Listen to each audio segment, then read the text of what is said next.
Bom, meus irmãos, vamos dar início à nossa prece do Evangelho de hoje. Agradecer a Deus por estarmos juntos neste momento e a espiritualidade que nos conduz no caminho do bem, que possamos alcançar a ascensão ao Pai, através dos ensinamentos de Jesus. Nós vamos aprender a amar o próximo, amando uns aos outros, como Ele nos falou, para que sejamos criaturas melhores, hoje, amanhã e sempre neste caminho da redenção. Vamos agradecer a Deus, nosso Pai, por esta oportunidade da encarnação, que nos melhoramos a cada existência. Que a vida só temos uma, mas várias experiências. Obrigado, Senhor, que assim seja.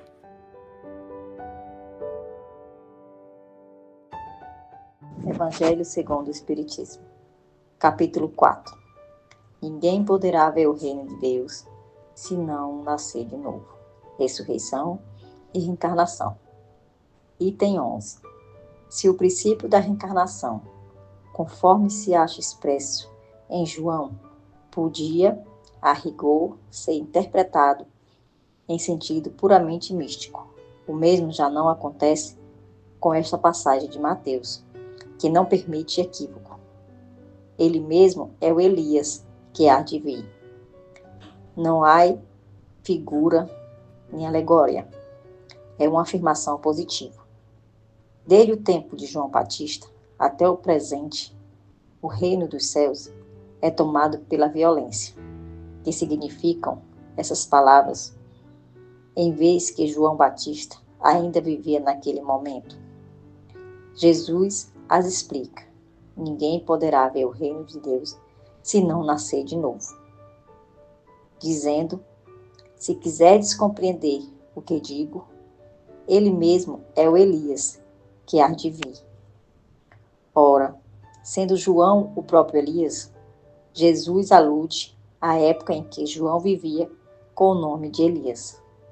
Até o presente, o reino dos céus é tomado pela violência. A outra alusão à violência da lei mosaica, que ordenava o extermínio dos infiéis para que os demais ganhassem a terra prometida. Paraíso dos Hebreus. Ao passar que, segundo a nova lei, o céu se ganha pela caridade e pela brandura, e acrescentou: ouça aquele que tiver ouvidos de ouvir. Essas palavras que Jesus tanto repetiu, claramente, dizem que nem todos estavam em condições de compreender certas verdades.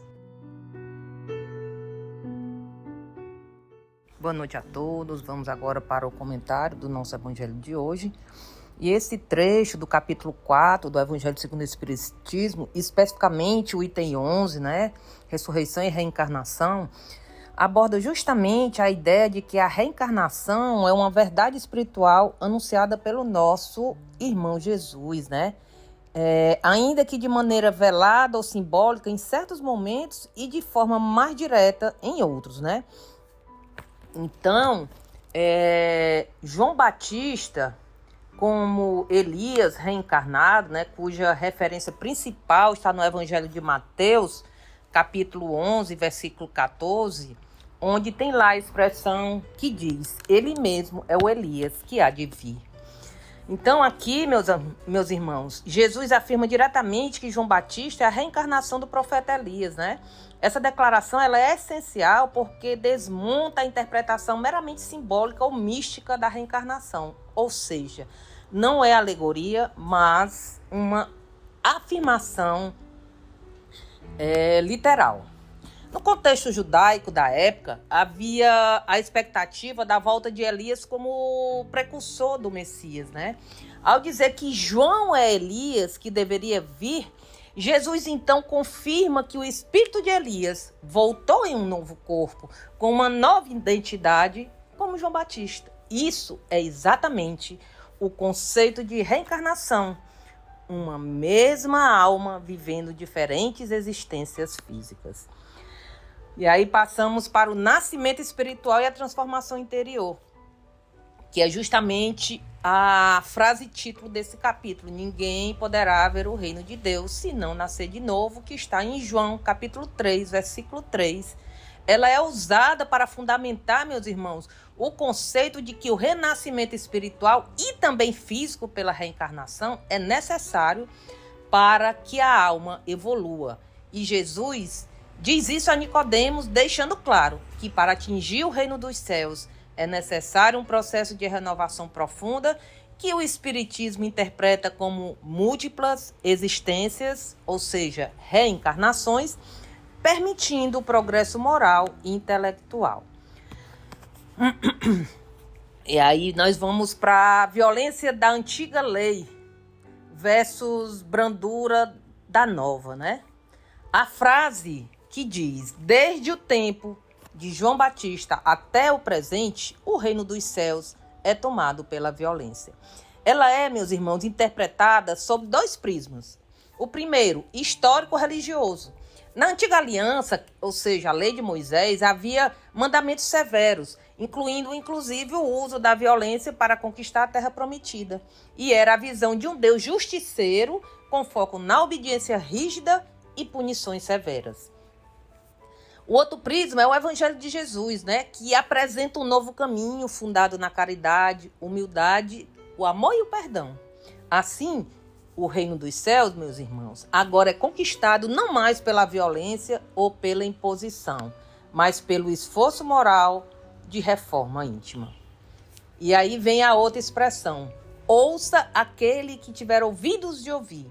Essa expressão, meus irmãos, recorrente de Jesus, sugere que nem todos estavam prontos para entender verdades espirituais mais profundas. E o Espiritismo interpreta isso como a evidência de que a humanidade evolui em estágios, que cada um compreende de acordo com seu grau de maturidade espiritual e que a verdade não é imposta, meus irmãos, mas revelada à medida que o espírito está preparado para acolhê-la.